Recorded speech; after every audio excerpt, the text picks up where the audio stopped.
தெய்வத் தமிழ் பாடி காசி வரை சைவத்தை நிலைநாட்டிய மகான் குமரகுருபரர். ஆனால் அவர் பிறப்பால் ஊமையாக இருந்தார் என்பது உங்களுக்கு தெரியுமா? ஷண்முக சிகாமணி சிவகாம சுந்தரி தம்பதிக்கு மகனாக பிறந்தார் குமரகுருபரர். 3 வயதாகியும் குழந்தை பேசவில்லை. குமரகுருபரனை தூக்கிக் கொண்டு பெற்றோர் திருச்செந்தூர் வருகிறார்கள்.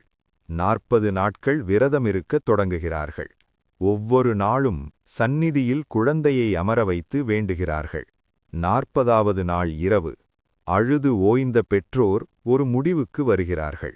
முருகா, உன் சந்நிதியிலேயே எங்கள் மகன் பேசவில்லை என்றால் எங்களுக்கு உயிரெதற்கு?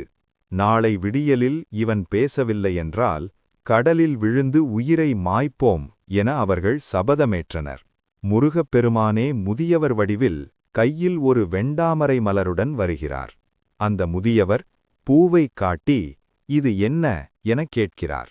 குழந்தை 5 வருட மௌனம் கலைந்து பூ என முதல் வார்த்தையை சொல்கிறது.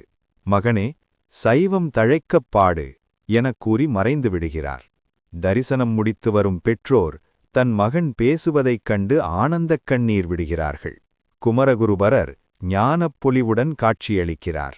ஒரு பூ என்ற வார்த்தையில் தொடங்கி குமரி முதல் காசி வரை சைவப்பயிர் வளர்த்தார் குமரகுருபரர்.